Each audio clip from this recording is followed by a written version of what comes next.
Hey, my people, today video na about Yoruba celebrities wey be say dem dey bleach, wey be say they get dark skin before, and now since wey dem don start to dey act movie wey be say dem don dey get money, dem come bleach their skin. Hi guys, welcome back to Mama SOJ vlog. How you guys doing? My name is Mama SOJ. If you are new here, you are welcome. And if you are a returning subscriber, God bless you as you always come back to watch my video. And if you have not subscribed, what are you waiting for? Subscribe so that you will not miss any of my updates about the celebrities. So guys, let's get into the video. Those of una when I don't know Dayo Amusa na Yoruba actress wey be say she done the art for a long time. A lot of people they say Dayo Amusa bleach because she did very dark before. And now she don't fair, she don't bleach her skin wey be say she don't come yellow pass. No be smart, you know. Now the picture now they see for screen, so before and after.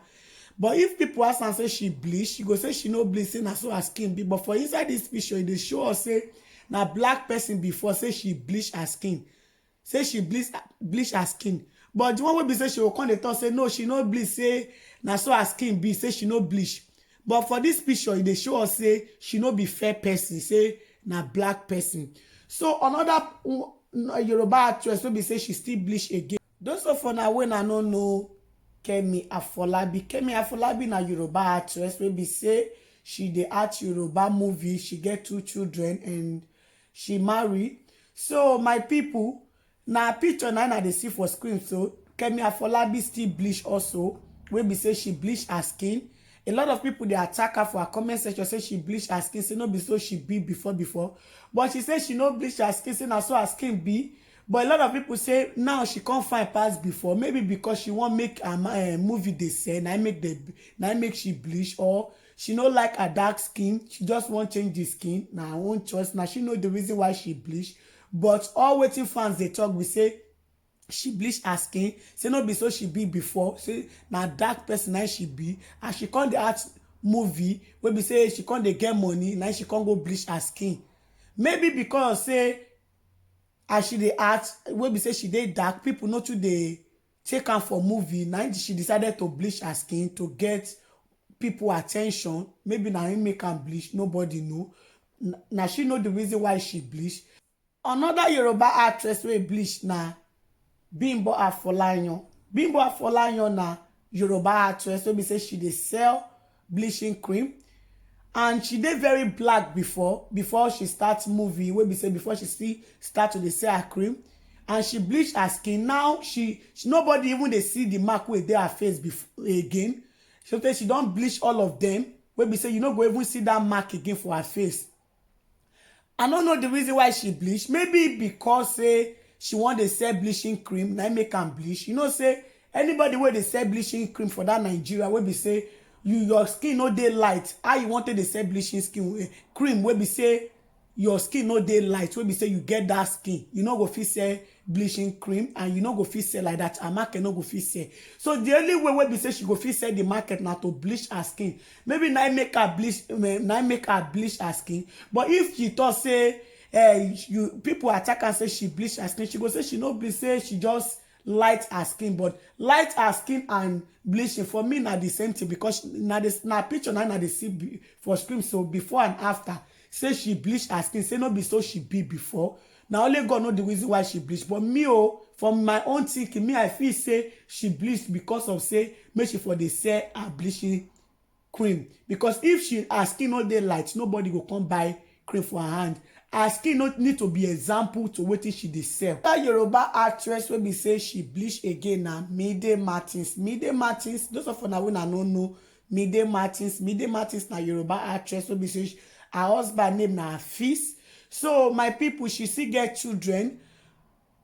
Na picture na they see for screen. So before she dey very dark, wey be say she black. Now she don fair, she get fair color, wey be say no be so she take big before.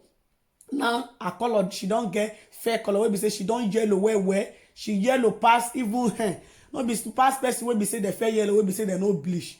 So I don't know the reason why she be. Maybe make her movie for the sell well because they believe say if they dey dark their movie no go sell or they no go dey call them for movie. I no know, maybe now make am go bleach because she dey very dark before. And if you ask am, she dey always talk say she no bleach, say she only light her skin, say she no bleach.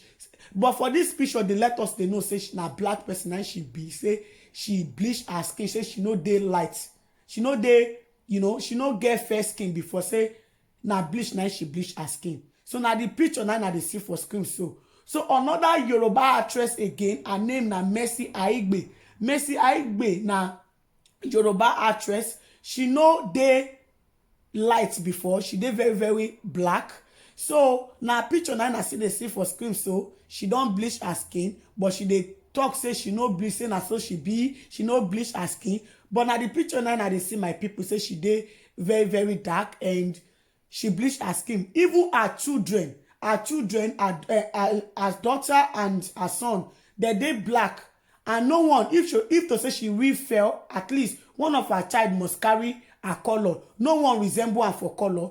That one show say na black person now she be, say she get dark skin, say na bleach now she bleach her skin. Na bleach now she bleach her skin because even through the children you go don't know say na dark person now Mercy Aigbe be. Because at least one of her child need to carry her color, but she dey say she no bleach her skin, say na so she dey right from time.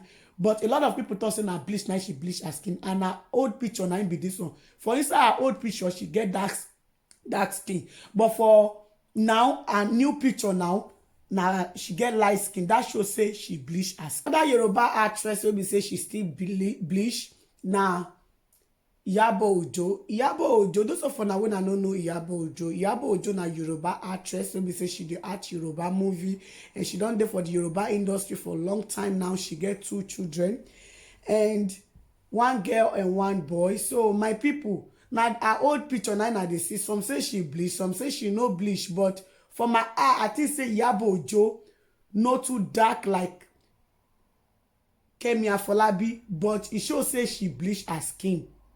But she still bleach her skin because she light them little bit.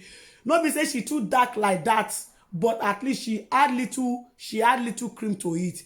When we say no be so her skin be before, but now they see the skin for inside. Now they see her old picture, say she na dark person before, say she not too fair like now. When we say she can't light when we say she can't yellow well, but not be so she take be before. So that shows say she bleach her skin also.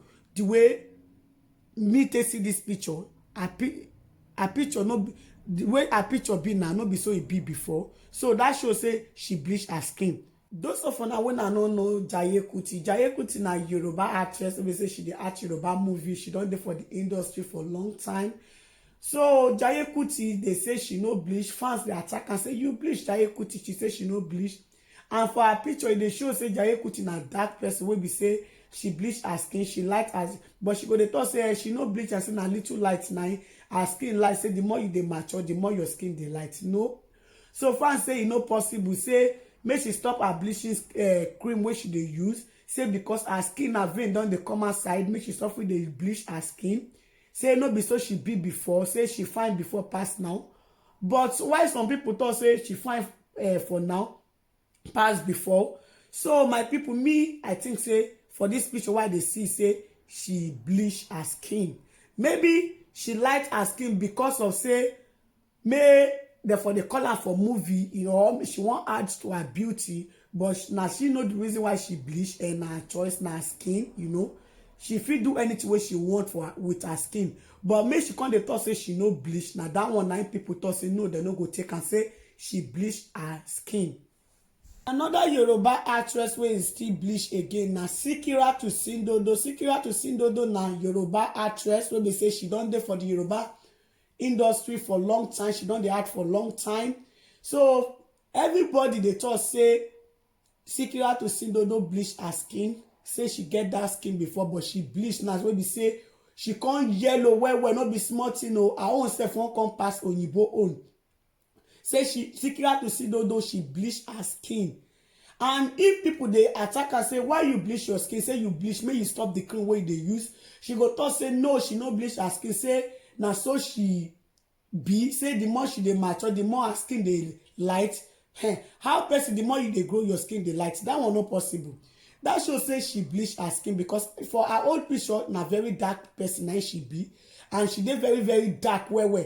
Now she don fair wey be say her own self wan pass half caste people. Half caste self no yellow reach this Sikiratu Sindodo. So Sikiratu Sindodo, she bleach her skin. Even Sikiratu Sindodo daughter na very dark, black, and Sikiratu Sindodo fair. So Sikiratu Sindodo, e show say she bleach her skin. Say no be fair person, say na dark person, say na black person na she be. So Sikiratu Sindodo, that one wey you dey talk say you no bleach, you bleach. So my people, I go like to end the video for here. May na let me know wetin I think for the comment section. And if you never subscribe, may you subscribe so that I no go miss any celebrity gist wey I dey upload. Una bye bye till I come on our way next time. Bye bye. See you guys in my next video. Bye guys.